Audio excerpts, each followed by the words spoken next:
Guys, I'm here in downtown Berlin at the Memorial of the Murdered Jews of Europe. This is the memorial in Berlin commemorating the Holocaust, the murder of 6 million Jews in Europe between 1933 and 1945. There's not too much visually here, and that was done on purpose.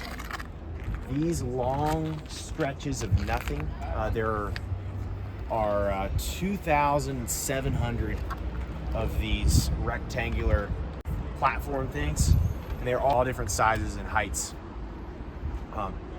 This is supposed to symbolize the feeling of isolation and despair, kind of looking back on the events that happened during the Holocaust, which is one of the darkest hours in modern history, I always say. So this is in Berlin here. This was built in May of 2005 to commemorate the 60th anniversary of the end of World War II.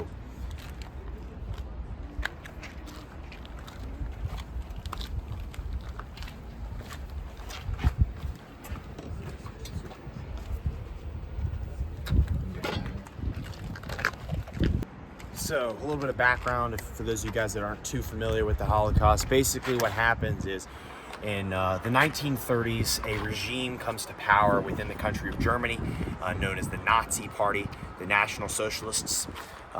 They are strongly, one of their strongest beliefs in the party is a policy of anti-Semitism, which is the hatred of Jews, which Jews are anybody who worships Judaism.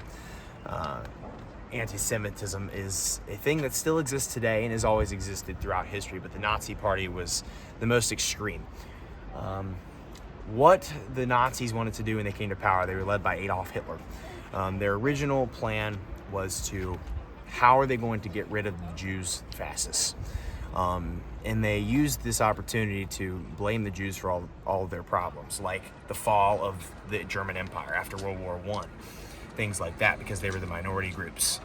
And it's easy to blame a minority for problems and to get people to follow you on your side. The original plan was just how are we going to get rid of all the Jews the quickest? And they thought of deportations and many other plans. And eventually what came out was what was known as what the Nazis called the final solution, which was mass genocide, which was the quickest way that they could get the job done. By the end of it, they killed, no one knows the exact number, but about 6 million Jewish people by the end of the war, which is absolutely ridiculous when you think about, just think about 100 people and then think 6 million. That's a lot of people. And they did it in many ways. Executions, firing squads. At first they had what was called the Einsatzgruppen, which were German firing squads led by the SS, where they would line them up and shoot them. And then eventually we had extermination camps, which was where they would gas them and things like that. Many different types of executions they used. In the span of less than 10 years, they killed millions of innocent Jewish citizens of Europe. They weren't just Germans, because Lebensraum was real. The Nazi Third Reich expanded throughout the war and conquered territories like Czechoslovakia, Austria, the Netherlands, Belgium, France, Soviet Union. Jewish citizens from all these countries ended up getting put in camps or just killed on the spot and exterminated. And obviously the total ended up being in the millions. That included men, women, and children. It is estimated that 1.5 million children were killed in the Holocaust as well. And so, one of the darkest events of the 20th century and human history, and it cannot be forgotten. So inside the Holocaust Museum, or Memorial, museum part of it. This is a timeline from 1933 to 1941.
All right, folks, with that short little video, that's going to conclude the Holocaust Memorial here in Berlin. Thank you guys for watching. Be sure to comment, like, and subscribe, and I'll see you guys next time. Goodbye. Wah.